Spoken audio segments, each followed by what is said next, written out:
Bienvenue chez French HDS. Aujourd'hui, on va vous parler d'une arme un petit peu atypique. On va faire une vidéo très rapide, on va dire, sur un one run. Je me suis toujours demandé en fait quelle était la plus grosse cartouche qu'on pouvait mettre à l'intérieur d'un AR-15. Donc la plupart des gens qui connaissent donc, bien entendu le 223 et la cartouche la plus de sorte connue, même si elle est rarement rentrée sur les stands, et le 50B Wolf qui est en fait du 1247, de la 12-7-42. Si on va le mettre là. Qui permet en fait d'avoir la cartouche la plus grosse sur un hopper d'AR-15. Mais du coup, je me suis mis à chercher et voir si on peut trouver quelque chose de plus gros. Et effectivement, croyez-le ou non, j'ai trouvé un hopper d'AR-15 qui tire de la 50 BMG, 12-7 par 99.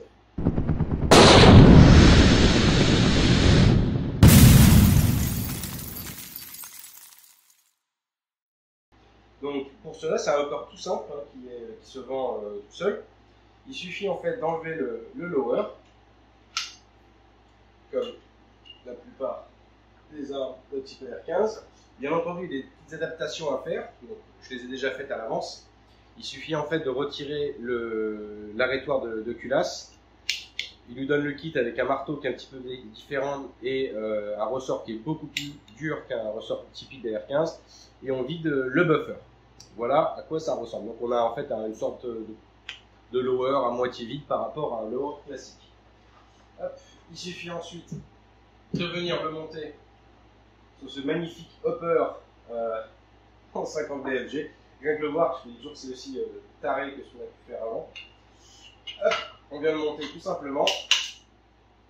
On le fixe. Hop. Alors, on vient mettre une poêle de la crosse. Et on a maintenant donc, les Américains sont fous, un hopper, un AR-15 en calibre 50 BMG. Vous avez ici le chargeur qui vient se mettre sur la partie de gauche, forcément, il ne pourra jamais rentrer sur un chargeur classique d'AR-15. Ça vient se caler ici, les cartouches en fait arrivent pour la gauche et on a une répétition manuelle avec une culasse manuelle. Voilà. Alors, j'ai appelé, donc la marque c'est Safety Arbor. Je les ai appelés en disant attendez, c'est bien votre truc, mais j'ai pas que ça pète à la gueule. Qu'est-ce qu'on doit ou ne doit pas mettre sur la partie du lower? Et ben, ils m'ont répondu, la réponse était très simple. À partir du moment où le lower est en métal, que ce soit d'aluminium ou de l'acier, aucun problème, ça fonctionnera.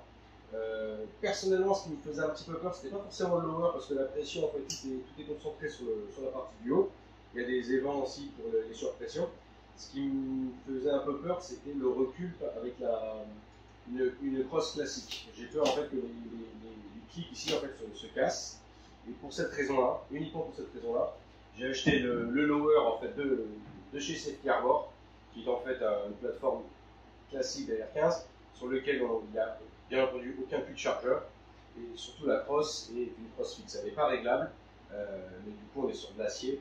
C'est beaucoup plus solide. Il y a déjà, vous pouvez voir ici, il y a une petite couche de caoutchouc qui permet d'amortir le coup et on a un monopode derrière qui est déjà intégré.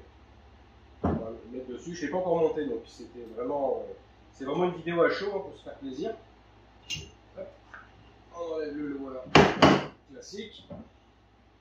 On n'est pas sur le même poids déjà sur le lower. Et on va mettre le lower là-bas, qui rentre encore même plus facilement. Et vous avez donc voilà, le bipied forcément il va changer prochainement, j'ai déjà commandé un de chez eux. Et vous avez donc maintenant un AR-15 à chargeur pour du 50 BMG. Donc vous avez un chargeur ici qui est à 5 coups. C'est un petit peu différent que de l'AR-15. Et voilà, j'ai trouvé le concept très intéressant. Et du coup, je me suis dit que j'allais le partager. Alors, je ferai bien entendu des vidéos prochainement pour le présenter au stand de tir. Mais voilà, je trouve qu'on a ici une plateforme extrêmement intéressante et surtout qui est totalement adaptable. Si quelqu'un veut par exemple des poignées différentes, des tubes, des crosses différentes, on est sur une base, en fait, toute la partie de l'eau, une base AR-15 et on peut l'adapter totalement. Voilà, et bien écoutez, j'espère que cette vidéo vous aura plu. On en fera d'autres prochainement sur cette plateforme parce que vous vous doutez bien qu'on va pouvoir s'amuser un petit peu, faire des tests balistiques. Si vous avez des idées, n'hésitez pas. Si vous avez des objets que vous pensez qui vont être intéressant de rencontrer du 50 BMG, on se fera plaisir. N'oubliez pas que le tir est une passion, on est là pour la partager, et je vous dis à très bientôt.